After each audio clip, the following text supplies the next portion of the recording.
Okay, I'm going to call this meeting to order of Manawan Aberdeen Regional School District Board of Education. It is 6:02.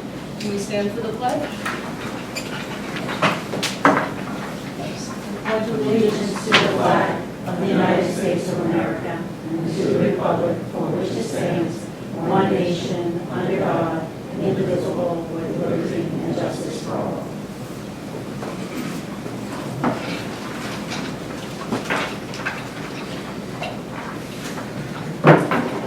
In New Jersey, open public meetings law was enacted to ensure the right of the public to have advance notice of and to attend the meetings of the public bodies at which any business affecting their interest is discussed or agreed upon.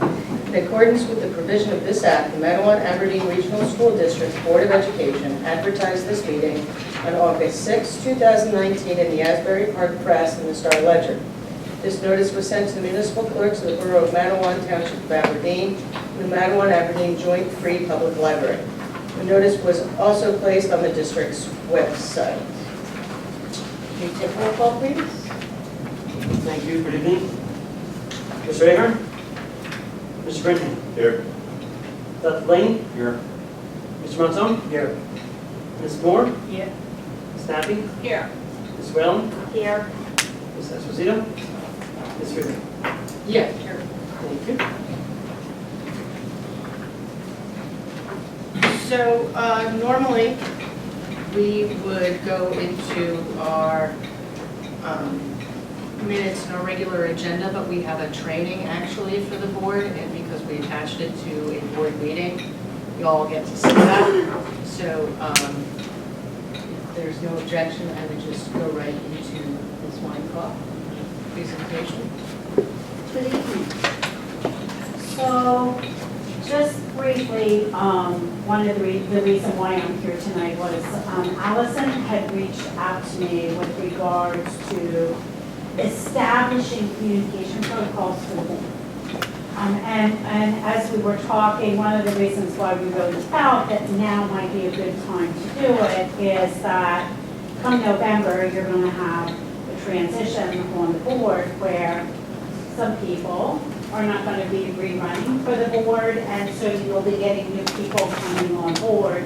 And if you have a document, a formal document in place that establishes communications protocols for the board, that's very helpful as somebody new transitions onto the board. What I did do, just really briefly, was I put a document in here that really talks about the characteristics of effective school boards. And that really is that you all have a commitment to what you're doing. You have a commitment to public education, and you have a commitment to ensuring that your students are receiving a really well-rounded education. Communications is one of the 6 C's that we always talk about, and it's effective communication the whole way around, meaning from the board to the superintendent to the board, from the board to the community, and the community back to the board. Confidentiality, which really belongs to the board, and you need to ensure that anything that is discussed in closed session and is confidential in nature really does stay confidential until such time that the need for confidentiality no longer exists. Because having that information come outside of your closed session meetings could potentially put the board into jeopardy, and it could be, whether you're mentioning staff, students, all of those arenas that fall within confidentiality, and you have your attorney to guide you with those things that really should remain confidential. Chain of command is really important. And there are 3 chains, I like to say 3 chains of command here in your district. You have your chain of command that your public needs to follow in getting issues addressed within the district, with the board being the last court of resort, so they need to move up through the chains. And one of the reasons why that's really important is your policy-making body. You establish the policy for how things carried out. And if you're not following through that chain of command, you won't know whether The issue is the regulations or the procedures for carrying out your policy, or if it's the policy itself that needs to be addressed. And if it is breaking down, you need to know where within the chain it's breaking down.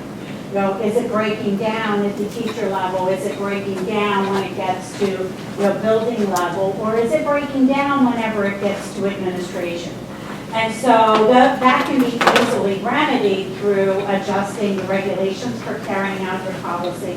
And if it makes its way to the board, and it may make its way to the board more than once, then that's really a wake-up call to the board that maybe we really need to look at what that policy is saying.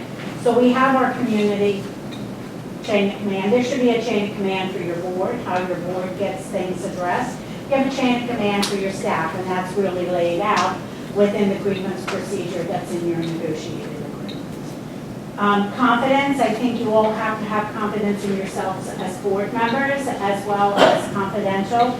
Having confidence in each other, that you're coming here to do the job that needs to be done with all of the right reasons, and we don't have, outside interest groups that are really kind of guiding you along to make the decisions that you want to make, you need to make here at the board table. And the last one's pretty critical, and it is having courage, and it's the courage to make the decisions that need to be made. They may not always be the most popular decisions that we have to make, but they may be the decisions that we need to make that are in the best interest of the education of our children.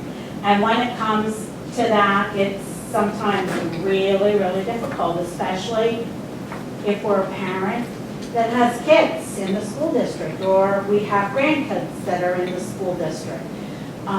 And making that decision that may not be the most popular decision, but after reviewing all of the recommendations and information from the superintendent, it's the right decision to make, is probably the hardest thing that we have to do as a board. And I speak from experience. From the years that I was on the board, there were a couple extremely hard decisions that I had to make as a board member that would have negatively impacted my two kids, but whenever I sat back and I really looked at what that recommendation was and how it was going to really help the kids in the district, it was the right decision to make. So, as Allison and I were talking, she was at a training several years ago, a couple of years ago, that we really discussed communication protocols for boards of education. What I did was I included here in the packet a set of communications protocols from one of the districts here in Monmouth County that I think is excellent. And they have here general working norms for their board, how their board is going to work. And they also have in here administrative protocols, which are on the front page. But the communications protocols start on the second document that is in here. And they are a board that works with committees. And you'll see how they laid it out in here. They have committee meetings and communications, okay? How that communication is going to take place. They then talk about their committee agendas and minutes from their committee meetings. And I know you don't work in committees, but I just wanted to really share it with you. Then on page 2, they talk about their committee agendas. And so they send out committee agendas to all board members. But then, they really have a timeline here as to how they move forward with getting that agenda together, how it comes back, and then the minutes, and then the report to the board. And then they talk about communications responsibilities of their children. Now that that communications of the chairperson could potentially refer to you whenever you're in the negotiations mode and you have that negotiations committee. But then, starting at the bottom of that page, they begin to talk about protocols that they have for communications at board meetings. And what those general protocols are. And then they also then went into member-to-member communication at board meetings. They even have a section in here that refers to public comment at board meetings. And even at the bottom of that page, you'll see where they talk about what the president will do when presiding over public comments. And then they wrap it up with just general communications. Now, this is not completely finished, because when I was there a few weeks ago and we were finishing up their board retreat, they're adding to this, and they're adding a section that refers to our favorite topic of communication, and that's social media. So it will be interesting when I go back next month to meet with them to see what they've come up with in the realm of board members communicating, through social media, because I'm sure your attorney will tell you, I know our attorneys will tell you, I know from going in and working with the boards that that's one of the areas that are becoming the most problematic with boards, is that communication through social media. And part of the reason why I reached out to you is because we are trying to draft a social media policy that addresses what the board would like to be able to do and what can or should be done. So we would definitely like to create that communication amongst the board to figure out what it is we see our role as in terms of relaying information and what are the pros and cons, which being from school boards, you've seen it all, so, or at least most of it. We've seen a lot. Probably not as much as your attorney has, but we've seen quite a bit.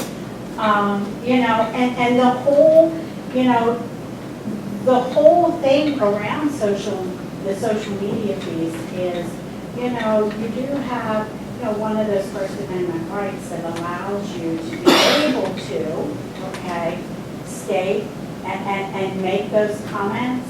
However, sometimes just because you can doesn't necessarily mean that it's a good thing. And so you have to be really mindful whenever you start to put things out on social media, that you begin to add a lot of qualifiers to whatever it is that you happen to be stating on social media, to make sure that, in big bold letters, that you're not speaking, as a member of the Board of Education of an Aberdeen Regional School District. I mean, there is just so much that you have to be careful of. And I know there were times that, for me personally, as a board member, I felt that, sometimes under certain circumstances, my voice was kind of taken away from me by sitting at the board table, because, no matter what it is that you say, you can tell somebody, 100 times, look, I'm here, I'm not here as a board member, but it's always attached to you, no matter where it is you go and who you're with and what you're doing. I mean, it's hard to understand because, I tell boards all the time that technically the only time that you're a board member is when you're seated at a legally advertised meeting of the Board of Education where a quorum is present. But we know that's not always true, because you get invited into the school district as a board member to attend different presentations. And so people are always seeing you, in that board member role, not as Kathy Weinkoff, Eric and Mark Smith, or Kathy Weinkoff, a member of, the community where I live. So that piece of it's always really hard. And, I just had an instance in one of my districts, that I was in last week. And, And the board member knew that what they were doing, they shouldn't be doing it, but they went ahead and did it anyway. And you sit there and you say, well, why did you do that? Well, because I can. Because I have a right to say what I want to say. And they said, that's not always the case. Sometimes we have to be really careful. So I think as you navigate through that, and how you're going to communicate through that whole social media function, maybe if you start with some of the other communication protocols and then look at them, then you can move into that next level with how you want to communicate through the social media. So when Allison had attended the program, she was there, and there was this board superintendent communications document that we had gone through, which this is always a nice piece to really start with, and Jay's not here for us to get his input on some of it, but that's something that we can do at another point in time. But, some of it is really talking about what board expectations are, or if you're receiving, and even though it's working really well now, and you all know what the process and procedure is, for somebody new coming on to the board, a document like this, or a document like the two documents that Fairhaven has, is a really good transition piece for somebody coming on, so that they have an idea in writing about, how the board is working and how the board is communicating and what expectations that the board has of the administration, and also that the superintendent would have of the board and the individual board members. So that piece we can kind of put off to the side and talk about at some other point. But I mean, even the agenda agreements, that is here. For that person coming onto your board to know who can request that an item gets onto the agenda. How does that item get onto the agenda? How does that make its way to an actual board meeting? Can a board member ask to have something, removed from the consent agenda, and how do we go about doing that? And then how are those, if we're pulling something from a meeting, does that mean we go into closed session and discuss it? Do we discuss it, at the meeting before the vote is taken, and then bring it back to the table? How do we go about it? And then you'll see on the back, which is where I'm really going to put you all to work, is to come up with some of those before the meeting agreements that the board comes up with. What about agreements during the meeting? And then those after meeting agreements. And then I did take some of the things from the Fairhaven document to talk about communications protocols for board members. So, this is more of a working kind of session, because I did bring my handy dandy large Post-its to work with, but then I also brought our smaller Post-its, because what I thought would be a good idea is for you all to really sit back, look at this document, look at the document that I brought from Fairhaven, and think about some protocols that you all think would be good to incorporate into your workings as a board, whether it's during the meeting, whether it's after the meeting, and if you can note your ideas down on the Post-its. And then just like we do with strategic planning, I'll have the big Post-its around here, and you can go put your little Post-its on there, and maybe we can start to come to consensus on some of the things that you may want to incorporate, because this is going to take you more than one meeting to be able to come up with those ideas and then to refine them even more. I don't know, does that sound like a good plan? Yeah, the purpose was to really get us as a board focused on what, what options we have as a board to communicate with the public. Looking, obviously, most of us, if not all of us, are on Facebook. So we hear and see the frustration of people. Like, I know there's a Board of Ed member on this page, why can't they just answer a simple question? So we're trying to figure out if we can bridge that gap, what is the best way to bridge that gap? We've tried it on 2 occasions, something that for the most part seems to have worked. I made a post after getting consensus from the board on 2 occasions, one after tax day and one having to do with the transportation policy, that were well received. But when the comments continually come, there's no way for me or anybody else to focus and be able to answer, and you become unresponsive. And 2, Facebook's not a place for debate. It's not really where meat and potatoes questions should be asked. And so we're trying to find, is it worth it or isn't it? And if so, how do we best do it?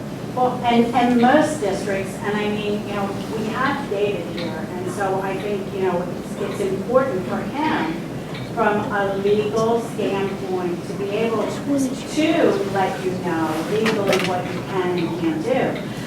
I mean, what my recommendation, one of my recommendations is that when you do post, okay, you should be, if you are posting, you know, do you have a Board of Education Facebook page? And if you're posting on an official Board of Education Facebook page, it should be set up not to allow those comments to come back. Because I do think that sometimes that's also where, as board members, that we get into trouble because we do see that posting that is on a page, and then we respond, and the public thinks that because Joelle Nabby is responding to this Facebook post, that she's speaking, you know, from the position of the Board of Education, which may not necessarily be the case. So then, you know, you get into that back and forth. And then I've seen sometimes where you start to get more than one board member that may be posting on a post. And then you're kind of inching your way towards, you know, more than 1, 2, 3, 4 board members that may, especially if it's a community. You know, so you really need to be careful. And when you post it, okay, I would assume that you were posting because the board asked you to do so. Okay, and that if you were president at the time, you were posting on behalf of the Board of Education, not necessarily Allison Friedman, board member. I had asked the board,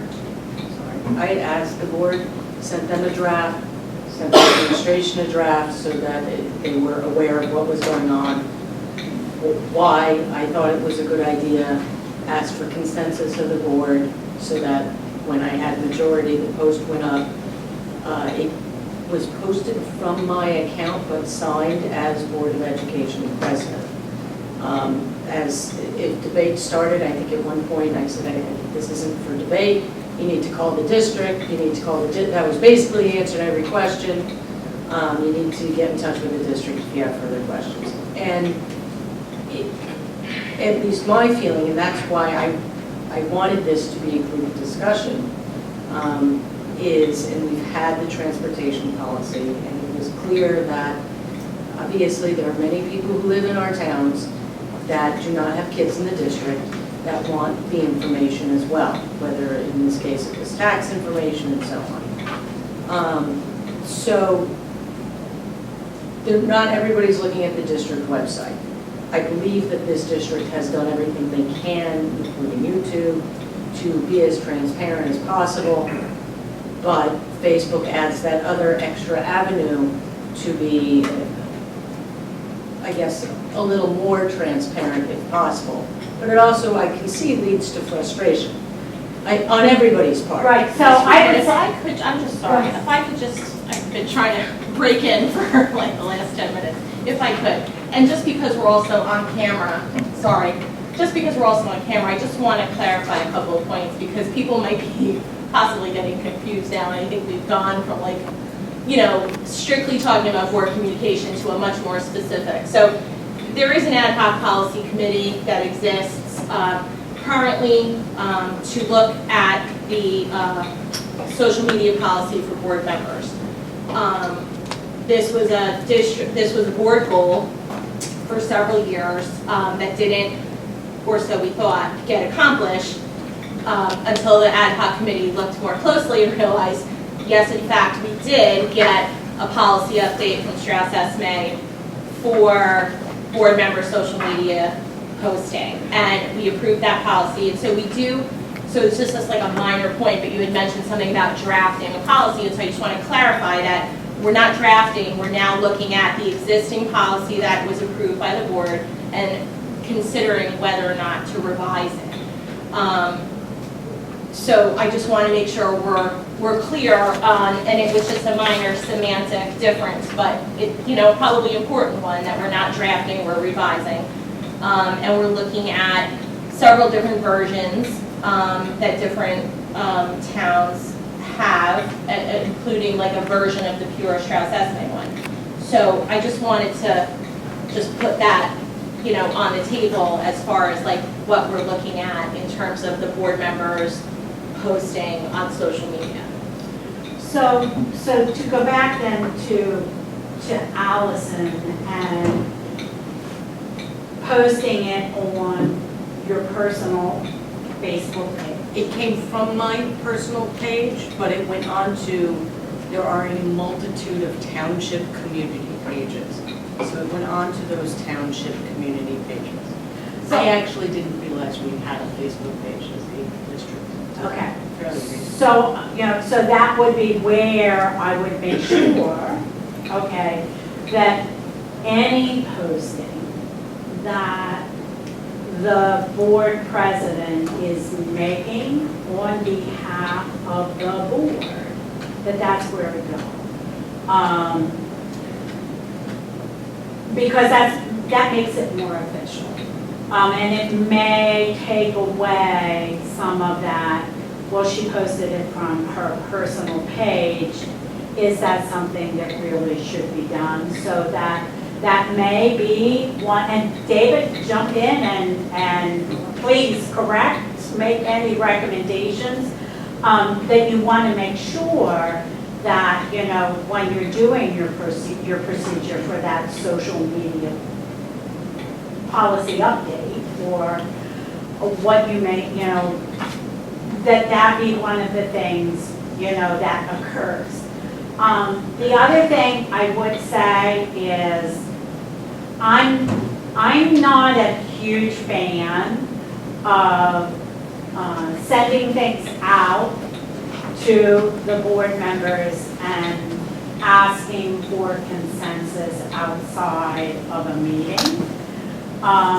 Sometimes when directions like that from the board are going to the board president, it's better that, I think it's a little cleaner if in fact it is done at a board meeting, so that there would not be any question that it was a directive that was given, you know, by the majority of the board. You know, it just, again, makes things look a lot cleaner in the end, because sometimes what can happen is, yes, you could ask for consensus, and at the time, you may have consensus, but because it's not an official vote, I mean, and at any point in time, even if it's an official vote, somebody can come back and change their mind. And so this way then, that conversation is happening at a board meeting so that everybody really understands why and how this is all going to take place. Just, because you don't want to see one tiny thing potentially, mushroom into something else. And, as a former board president, I took my direction from the board, and I never wanted to do anything without it being discussed at a meeting so that it was reported in the minutes that the board was asking me or directing me as board president to respond to whatever issue it is or put a communication out there for the board. And after I received that directive from the board, my next question to the board was, okay, what do you want me to say? Because it shouldn't be, okay, Kathy Weinkauf trying to make an assumption after a lot of conversations are going on, what it was that the board really wanted me to communicate. You did do a draft, that's great, to be able to share that, with the board. It's just, I would take it that one step further, so that it was showing that direction did come from the board. And that's no matter on what it is, getting consensus, outside of a board meeting. Sometimes that's kind of a tricky slope to go on also. Because somebody in the end could potentially come back and accuse the board of deliberating and potentially taking action outside of an official board meeting. I mean, I don't know. I mean, that's just me. It's not a legal opinion, but, I just say try to be as clean as possible. I know you had something you wanted to say, but just to, since Kathy's been invoking my name, I'll repeat it. I'm sorry. I'm sorry. Jump in. But I like to say, I'm not an attorney and I don't play one I only play one on TV. And so I don't like to make those claims. I mean, here's where I would agree with Kathy. I mean, Kathy's, if you want to make doubly, triply, quadruply sure that no board member could ever come back and say you didn't have the authority of the board to say something, Kathy's right. I suppose, another way to do it would actually have a vote at every board meeting as to what a board president can say. And some boards need to have that protection because, frankly, there is not the willingness to trust other board members to be people of honor. In boards where people are willing to trust each other to be people of honor and not to play those games, perhaps we need not be that formal. It really depends on how willing the board members are to, stand up and be counted when they say something informally. This is okay with me, not to go back on it. It's going to happen once, and that'll be the last time. That'll be the last time it happens. As far as things to be concerned about and the way to look at this problem, I've always found, I've done a lot of writing and speaking about this, I think that when you talk about social media and all this online communication, as if these problems didn't exist before the internet. The problems we're talking about now have always existed. I think that what the internet has done is sort of shone a spotlight on them. But the problems we're talking about here are no different than, if Allison wanted to go down to the food court at the mall and stand up on a chair and just start talking to people. I mean, you're dealing with the same sort of limitations. What are limitations on you? If you want to put a sign out in front of your house just announcing your position as a board member for everybody driving by to see, we're dealing with the same issues, and we have, again, since long since people started communicating online. I think a couple of basic principles that apply, and then there's a whole lot of flexibility that you have under the law. You need to make sure that anything that is intended to be an official communication with the board only happen with the backing of with the majority of the board. One way or another, formally or informally, but in a way that sticks. We need to make sure of that. Number two, we need to make sure that anybody who's out there speaking who happens to be a board member not speak in a way that makes it appear to the reasonable observer that you're speaking for the board. With those two principles in mind, there's a whole lot of flexibility in between for how much or how little leeway you want to give individual board members to speak and in what forums and whether online or not online. Some districts I work with have a gentlewoman and gentleman's agreement among the board members that you can comment online if somebody just needs a simple fact. What time is the board meeting tonight? A simple objective fact that's objectively verifiable, it doesn't call for opinion. and that it's agreed by all board members, that they will simply shy away, even if they have a First Amendment right to express an opinion on something, they're just not going to do it, other than outside the confines of the board. You know, there's a whole lot of flexibility to do it, as long as the two basic principles I mentioned are abided by. And what the answer that works for one community may not work for the other community. I mean, as you pointed out, you know, some communities don't have these community pages that you're talking about, so it's not even an option. Some that do, there are community pages and community pages. Some serve different purposes, some have different agendas behind them, some appear to be objective, public-spirited, town hall type forums, others are underwritten by certain people with an agenda in mind. So, you know, you need to be careful that communications that are put out there by board members are not taken for something that they're not. So let me stop talking and go back to my corner, and but hopefully some of those comments can help guide the discussion you're having here. And I think she had something to say. I'll pick up on what you said. So just to clarify, does our Board of Ed have a Facebook page? Yes or no? District does. The district, but does the Board of Ed have a specific Facebook page? No. No. So Kathy, you had said that the district could have a Board of Ed Facebook page, possibly, where maybe the president would be able to post certain things but not allow responses. Is that correct from what you said? Some districts set them up that way, but there's no, as to even like the attorneys, there's no one size fits all for all districts.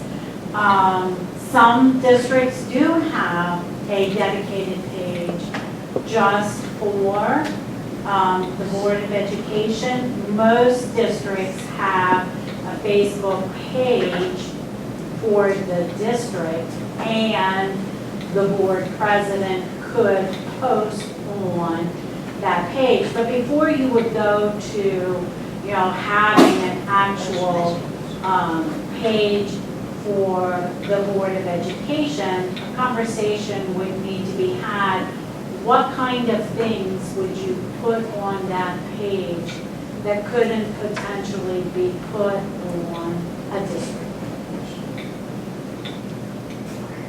Okay, so, even if it's a district page, it is related to school business instead of just Board of Ed, correct? Because school It's business, for- Board of it Ed would be- could be similar, but in your opinion, keep it away possibly from community pages, because in the town or our towns, there is multiple community pages that you might not choose or maybe choose to post the Board of Ed information. But since it's on those community pages, it could be perceived as a political view maybe.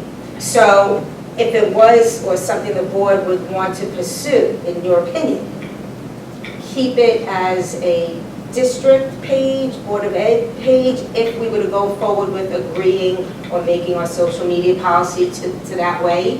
Well, and I think some of it goes to, you know, some of, you know, you don't know, okay, who is behind those pages, and if it is politically motivated or not politically motivated.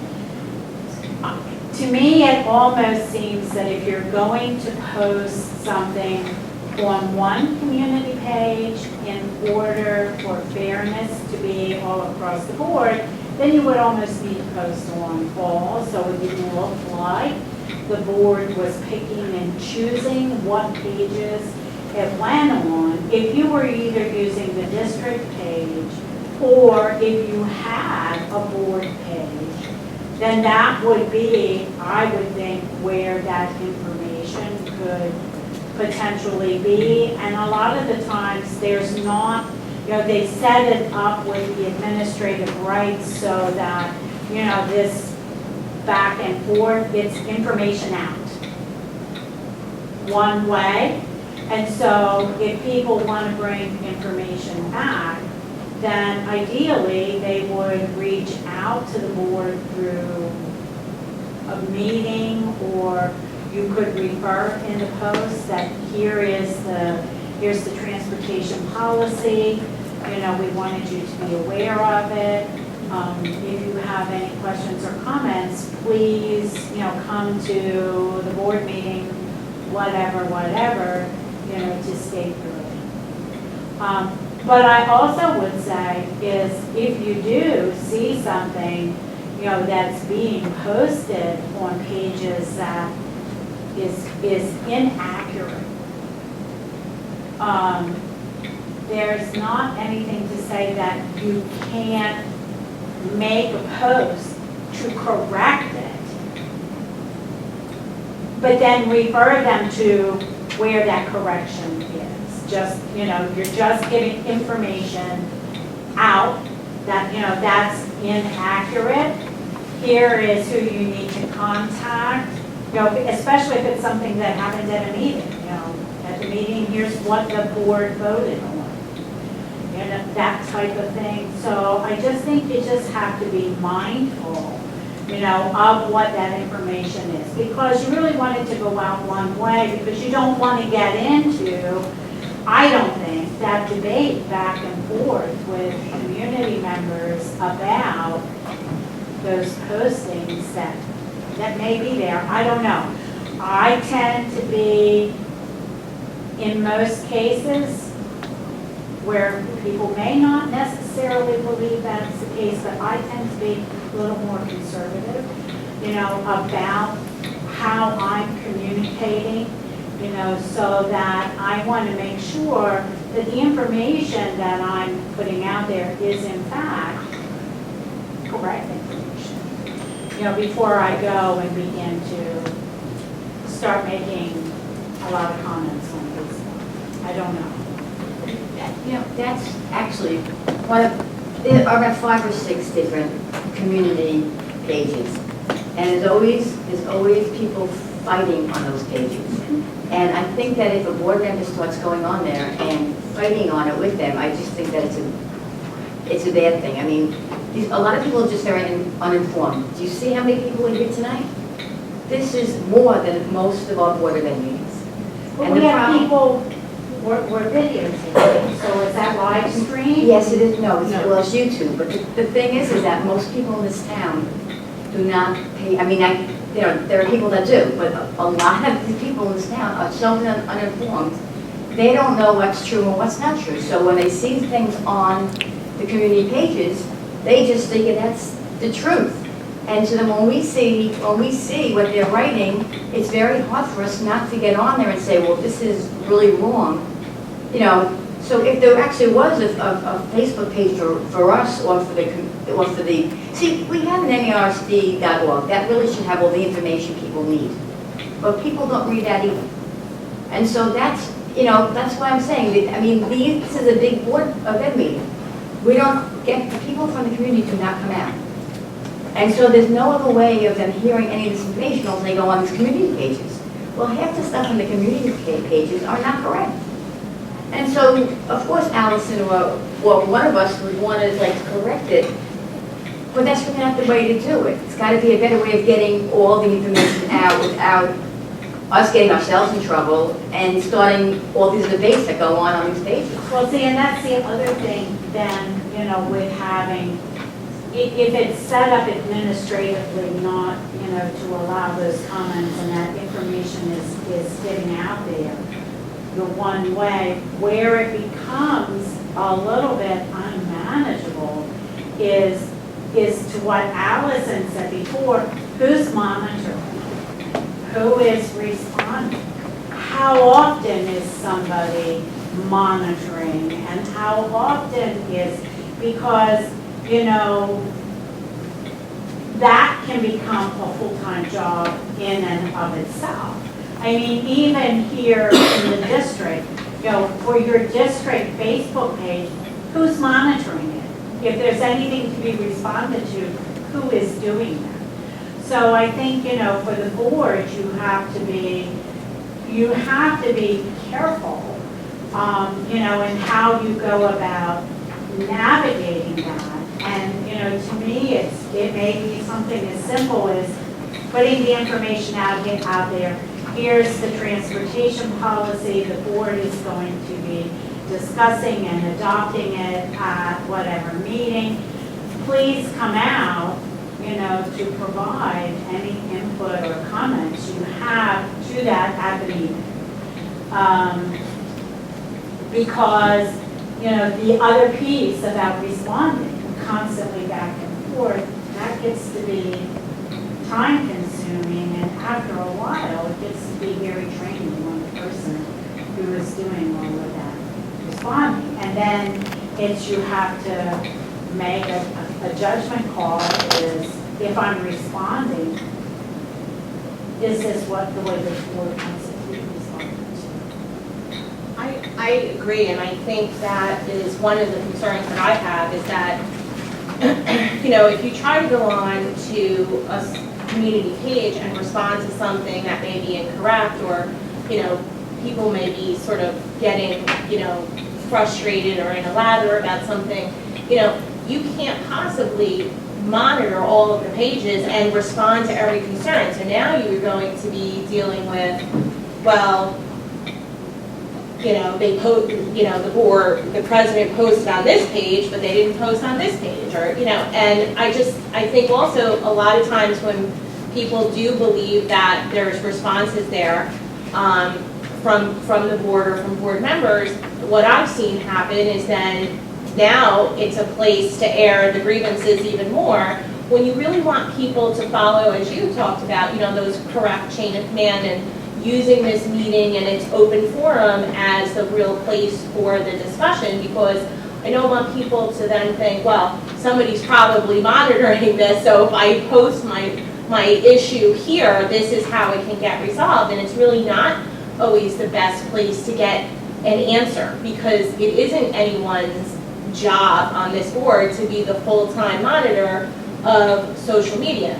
That being said, I have seen districts do a district Facebook page where the district employees post information, and it's somebody's job, either from a PR standpoint or, whatnot, to put information out. But we have a lot of people in the district and in the education community that are using Twitter for that purpose, and so we do put a lot of information out on Twitter. But I think, and it is possible, I think, to link, possibly, I'm not a social media guru by any stretch, but I think it may be possible to link the Twitter feeds to the district website, or to possibly even, I don't even know, maybe you can link it to Facebook if we think that, more people may be on Facebook. Our population of parent community is more on Facebook than they are on Twitter.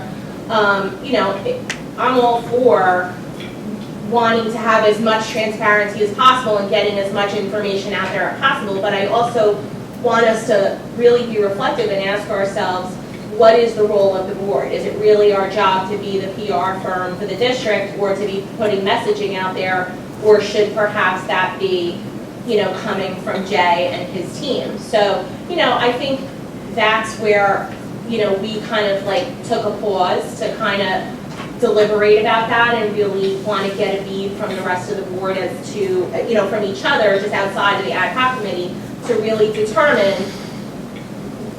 what is the feedback from the board, while being able to be as responsive to the community as possible, but realizing that getting into those respondings on social media can be a slippery slope. And it precisely, actually, that brought me to call you. What is the role of the board? What do we see it as individual board members, and then as a board as a whole?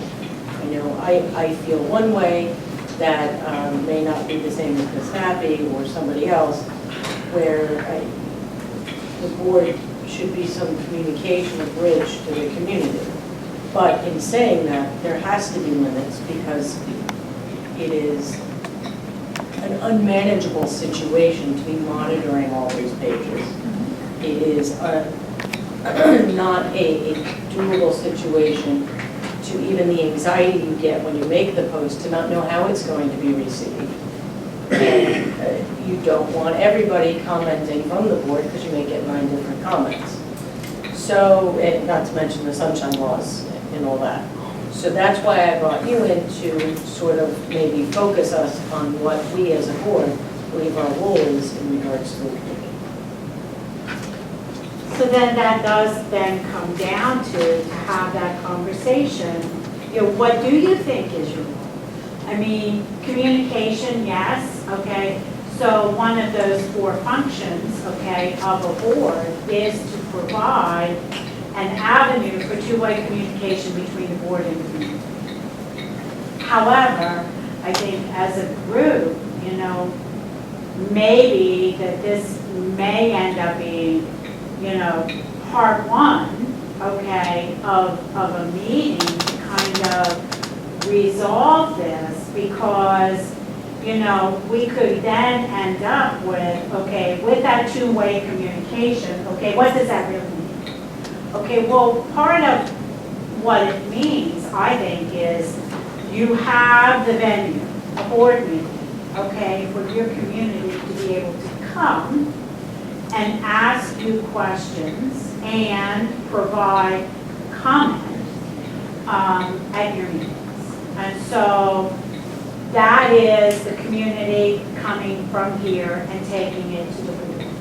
But then the board needs to respond back to the community. And how do you go about doing it? I mean, if they're not going to come to a meeting, how are they going to get that information to you? So then, if it's going to be that the board is going to have this Facebook page, or whether it's a Twitter page, I don't know. I'm not much into the whole Twitter thing. Or Instagram, and now I guess it's Snapchat, you know, all of these. I mean, it's just, it can just mushroom, okay, into all kinds of different venues for social media. And I guess one of the things that I would ask you is, have you ever surveyed your community to find out how they best want to get their information? You know, do they want to get it on Facebook? Do they want to get it whether, you know, like me, that likes things kind of the old-fashioned way, where I can actually have it in my hand to read it? Because sometimes I think it is very easy to put something out on social media, but then it's very easy to forget, you know, and then there's not that follow-through because of who's monitoring and who's responding and how much information do you want to give. So I think maybe you all need to start out with some kind of mini, I don't know, survey monkey that goes out to your community members to find out how they want to be communicated to. Because if a lot of people aren't really using social media, do you want to go to the extent to be able to have it out? Or do you want it out there just to communicate to the few that are looking on social media, and then you're going to need to have multiple levels of communication that goes out to be able to communicate however people want to be communicated to? I mean, because that's part of it also. And then be able to go from there. So, do you want to have the conversation and you want me to write down? I mean, I can do that about what it is that, you know, the board is looking for, or expectations for, communicating via social media with your community and how you go about doing it. You need to tell me. I mean, I think it would be helpful, and I don't want to delay the regular meeting too long either, to at least get us sort of started so that we can continue it. So I think this was intended as our part, I don't know, 1A, since we've already started talking about the policy. But I think it would be good in terms of trying to facilitate in the, how we can do it and go about it, whether it's when we're home or when we're next in another board meeting and we can come together and, or a committee and go through it like that. Okay. So let me just clarify our purpose here, because we're also under a little time constraint. What is it that you want us to give you, Kathy? Allison, what do you want us to get? What is it people want to, or to accomplish as a board or their role in terms of social media? So, for example, just to start off, I know one of the issues brought up was, since some of us have kids in district, being able to answer fact-based questions, since we have a number of school pages. So if I have a kid in the Lake Road school, and the question is, what time does the day start, or what's the process for dismissal? Being able to answer fact-based questions, which right now, you really can't. Other than to say, look at the district policy, which is somewhat unhelpful. But that would be an example of what I think we're looking for. At least that I think is the thing. I'll give you another example. Not just the answering in words, but when you have something like Facebook, or even the Twitter, if you like it, is that now putting me in jeopardy as a board member because I liked what someone said or did?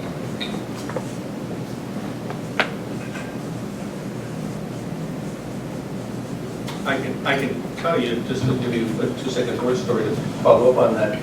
I'm currently defending a board member from this board, from another district in the proceeding with the School Ethics Commission, because she liked a comment made by somebody else during the midst of an election campaign that was later found to have been racist in some people's views. And the fact that she liked it, and that pressing that like re-forwarded essentially as something she was vouching for, was something that she was then held accountable for the content of that. So just know that, that's not a very far-fetched example. When you like something, there's some folks who are going to say, you now own whatever it is that you like because you now put it out there as your own. Well, and remember, once something puts out there, you put something out there, even if you delete it, it's still there. Somewhere, out there, it is. What else do you want to put on this list?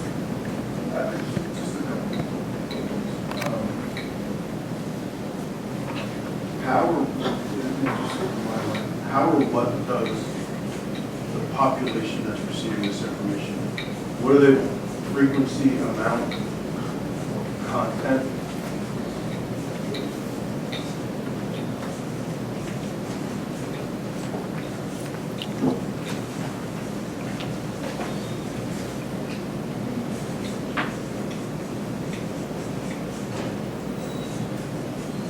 Okay. We need to find an equilibrium between the wants and the needs, as well as our ability to provide them.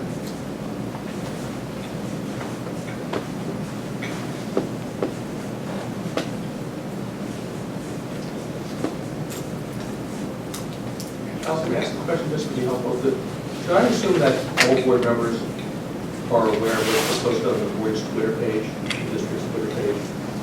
I have to subscribe to the district's Twitter feed, and I can tell you, just as somebody who just casually observes it, that maybe not every day, but at least a few times a week, information is being pumped out there. You know, are board members just generally aware of that avenue that's already out there going on? So I see that. Right. I believe board members are aware of what goes on there, and I think that is great. But looking at the demographic of people who use Twitter versus Facebook, it seems like, and I've never stopped in Facebook, it seems like that is the more popular venue for at least getting questions out by, I want to say the non-millennials, what are we, Gen Xers or something like that? It's a little older. It's the older population. I'm not admitting to either one. The other advantage, and the reason it came to be, I think, is when you started having classroom pages set up, parents, including myself, would take pictures of homework or get pictures of homework. So my kid left his at school, which you can't really do on Twitter. so everything has its origins, but I think that's where it came from. Raymond, did you have anything else? Yeah, we need to figure out what's the standard we want to set. Are we looking for real-time communication versus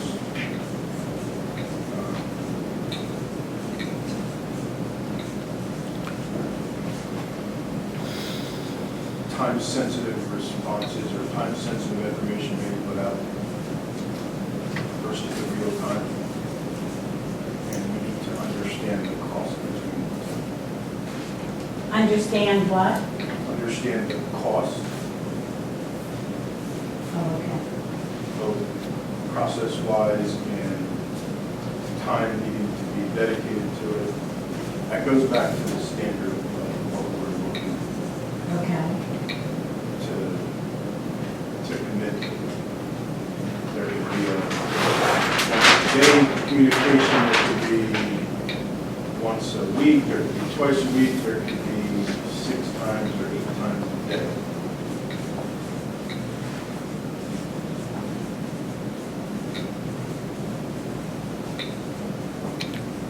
There's a commitment that goes with each of those times.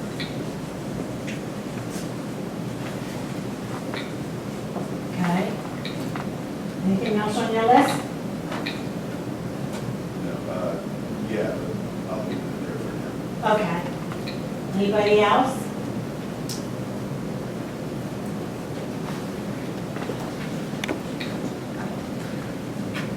Yeah, I don't think that we should get involved with responding to posts on social media. I don't think it's the role of the board to answer, you know, to some of these things that go on Facebook. We can't possibly keep up with it. It's a slippery slope. We have to think that as we're crafting this policy, it's not just for us, but the policy lives on, right? And even though they're modifiable documents, you have to look beyond your own self, I think, and your own current board. And I just feel pretty strongly that it's the role of the district to put out communication.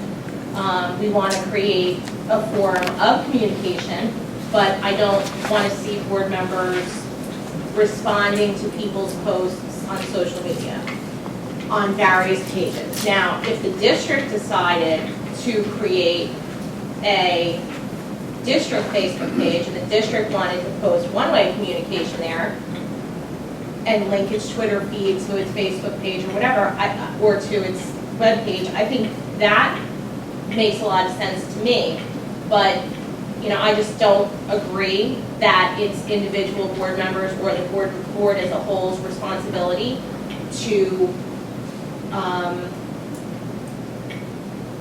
be responding on social media.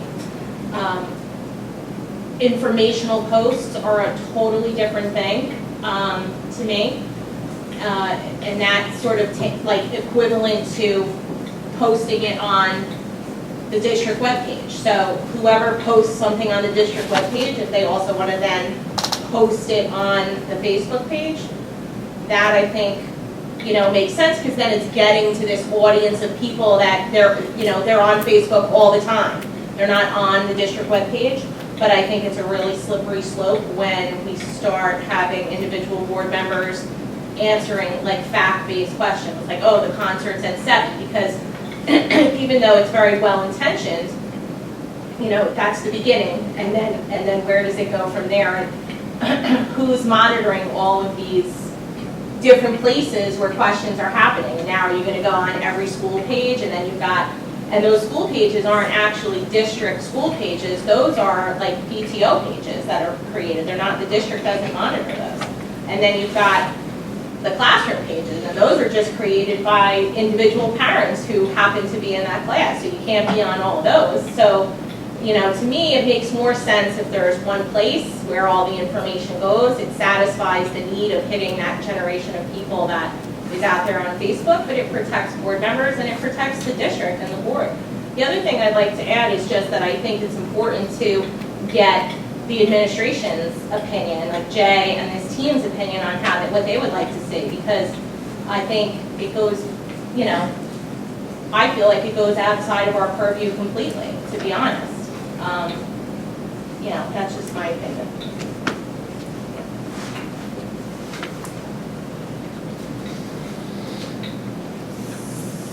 So then I kind of have a question. Listening to all of this, if you're, what would be the purpose of having a Board of Education page that would be different from the district page? Just, go ahead. So what I was thinking as everybody was talking, that if you had a Board of Education page that, similar to the timelines that you've seen in the Fairhaven reporting and what you handed out, to have a board Facebook page would almost be useful, I think, or President's Corner part of the district page would be useful as an update of what's going on in the schools from the liaison, from the administration to the public.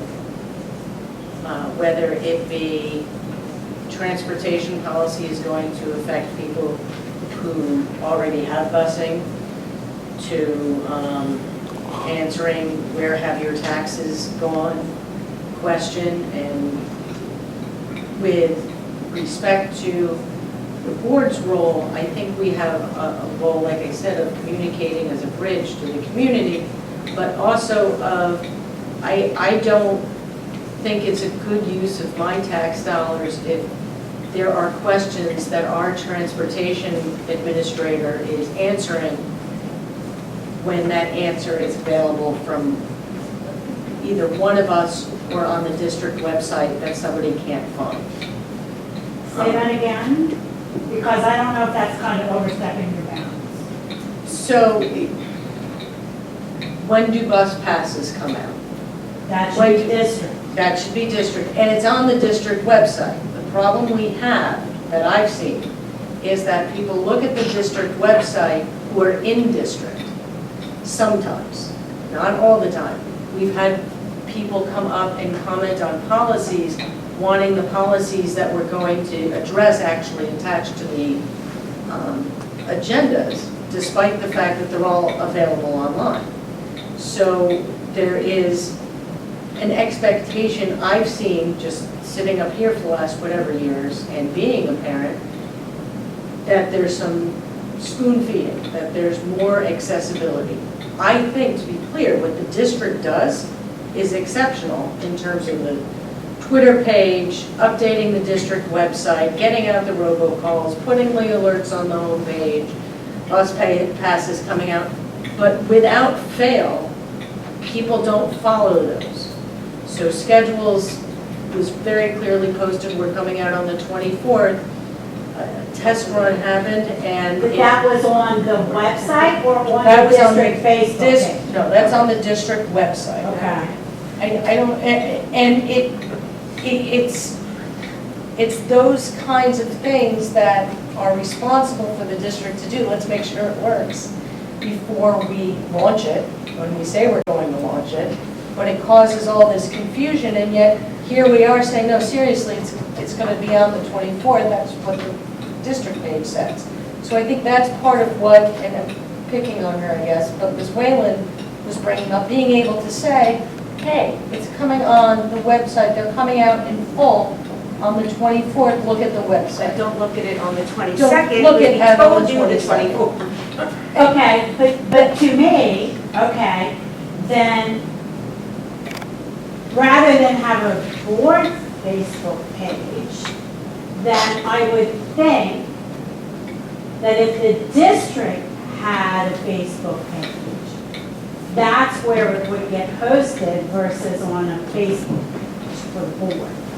I mean, so I'm trying to think what you would put on a Board of Education page that wouldn't be on a district Facebook page. that's what I'm trying to, Well, you previously mentioned it could be either or, and since this district doesn't have a district Facebook page, right? No, We don't have it that. does, but it's not active. I don't It's think not anyone's using it. So the conversation might can be, be, if do that's we right. want a district Facebook page? It doesn't have to be called Board of Ed page, but maybe because people do not go on the website as much, maybe if the district page is active, since people are always like trolling up and down Facebook, they would be able to see more information. If it was a district, if the district page was active, the same thing the website says, basically, right? Just anxiously waiting for it. oh, sorry, That Jeff, was me. go ahead. It seems to me, I hate to, really hate to agree with Joelle. I was so kind, Jeff. But I I have to feel agree the with you, love. I have to agree with you 100%. It seems to me the protocol we've always operated on is that the president speaks for the board. Why would this be any different with this? Well, the president would still speak for the board, but Okay. through the Through what? district Facebook. Like, could that be I don't care where she active speaks, president? I don't care where she speaks for the board, but she's the only one that is allowed, as far as I understand, to speak for the board. So that would be up for discussion. So all of this is, I right? don't know what this is about. So Of course, I'm what this is Neanderthal. about, I don't appreciate it either. sorry, what this is about is a Sorry, version of the social media policy that was brought up in the committee, was that a version that Howell and one other town has, where they allow their board members to respond to various social media posts. And so it became a topic of discussion in the committee. I said, I don't agree with that. I think it's outside our role of the board. I don't think we should do that. Other people felt differently, so we brought it to because I thought it was important for something like that the entire board weigh in, because if we're gonna change our current social media policy for board members to allow board members to post, respond, or otherwise on social media, that would be a significant departure, as you said. And so I think we have, What There's- policy are we changing though? Are we It- changing board policy or It's a- social media policy? it's a social media policy for board members, so it's under the bylaws. It went out in a previous email, and then I sent you something today that showed what different towns were doing. And so there are 2 towns that amended the Strauss-Esme version to allow for people to respond to certain social media posts if it's factual in nature. So the question on the table really is, or the broader question I think Allison wanted to have everybody, sort of chew on, is it goes to a bigger question of what is the role of the board. And so here's Kathy, she's doing this training, and we're discussing how we want to communicate with the community. Some people feel like they want to be able to communicate on social media with the community. Other people feel differently. And so that is the question. I think where we're sort of landing is that it's really about factual, maybe one-way information, and that's just the gist I'm getting from people. And I think, we can explore that, but I'm not sure it's, as you said, with individual people responding, and I'm not even sure if it's the president responding. I think what I'm saying is sometimes the president may choose to post something on a district Facebook page if that's, like the consensus of the board or whatever. But whose job is it? I guess that's the question I want everybody to really think about and really, really mull over, is whose responsibility is it to let people know when schedules are coming out? And I just want us to be careful not to step beyond our role as board members, whilst still wanting to communicate as much as we can with the public, right? So I will tell you, just how and the way how operates is very different than any other Board of Education that's here in Montana. So just be mindful of that, because they work with committees, how their committees are structured and set up are very different than other districts. And some of it also is the level of trust that they have amongst their board members, their administration. They are very different in how they operate. I do think, that I'll type all of this up, I'll get you this. I think you're really going to need to think it through, because in the end, okay, the determination does really come down to, okay, and I think it is, do we have a district Facebook page? Is it being active? Who is responsible for administering to that district Facebook page? And then, how is it going to be monitored? Who's going to respond to the questions? Because I don't think that there is that much difference between having a board, because I guess I can't wrap my head around what is the difference between having a Board of Education Facebook page and a district Facebook page. And if the board president is responsible for responding on behalf of the board, what kind of comfort level does the board have with allowing the president to make those responses? And is it necessary for the president to make those responses for everyday issues, like schedules on when they're going to be disseminated, or, if you're going to get access to them? To me, that still is something that comes down to a district Facebook page, or, I don't know. What I've noticed, using the schedules as an example, it's more of a translation issue. We know the acronyms now because we're on the board, so it's almost like a translation issue when they do the test run but yet the notice is up there, but seriously, they're coming out the 24th, not a joke, to have the ability as a board member to say, no, seriously, they're coming out the 24th. You looked behind the curtain, you weren't supposed to peek, and now you've caused a commotion. We have the ability, if we can, to calm some of the commotion. I don't know, I haven't spoken to the administration if they got calls about the schedules coming up and then coming down, but I know Ms. Whalen and I, since we still have kids in district, we were getting it from our own kids. So I get it. If we can have the ability to answer the public's questions in step with the administration, because it can't be against, it has to be in step, which is why any posts, the two that I put up, have gone through the administration and through the board, which I believe is consistent with board policy. But it is onerous. I know he's not here, but Mr. Ahern had suggested something like a President's Corner, which in thinking about tonight, listening to everybody, maybe after each board meeting, it is the responsibility of whoever ran the board meeting, myself, or the president or vice president, to update, this is what happened at this board meeting. My personal always concern since I got on the board were the working parents who couldn't get to a meeting and felt like they didn't have a way to send an email to the board to get their question or issue answered. So I'm all for increasing communication, but and decreasing some of the white noise that may come to our administration, because I'd like them to spend their time working out the kinks in the system and teaching our children, not answering, 10 times, why did the schedules appear and suddenly disappear?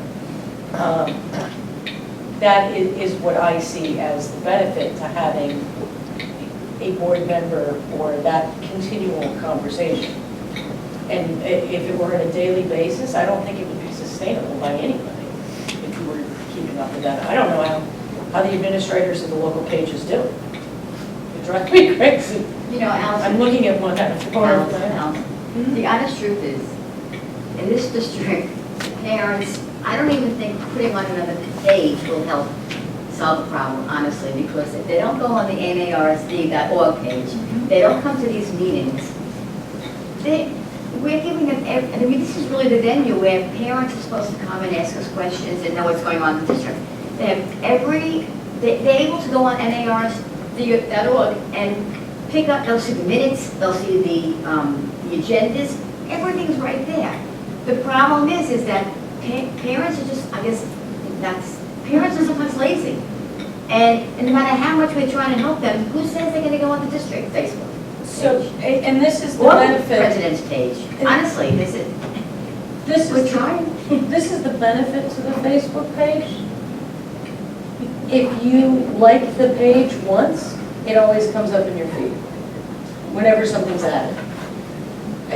I don't disagree with you in many respects, but I also see a need for it on occasion. I don't, I mean, it's something we set out to you know, do. I have been in this district for over 30 years. My kids, once they went to school, I was at every Board of Ed meeting. I was the kind of parent that was always at everything that my kids did, sports, whatever they did, I was there. And I was PTO president for a zillion years in Lloyd Road. I used to have parents, and this was years ago, come to me, before social media, come to me and say, how come they did this, or how come they did that? And I would turn around and, you know, can you do anything about it? And I would turn around and say, if you'd come to the Board of Ed meetings, you would find out all this information. There's a whole school of information. But these parents, there are parents that are lazy, maybe because they're working or whatever it is. There's always going to be parents that are not going to find out all this information. And to have another page is so you'll get 5 more parents looking and seeing. I just think it's the nature of the way people are, and I don't think feeding them more is really going to be, you know, this is where we are. This is, if they see me on the street because I don't work, they'll ask me questions, I give them an answer. But honestly, to start spoon feeding them and giving them all kinds of pages to go on, honestly, I don't think that's really going to do anything. I think it's going to be more work for you or whoever does the posting, and I don't really think that parents are really going to pay attention.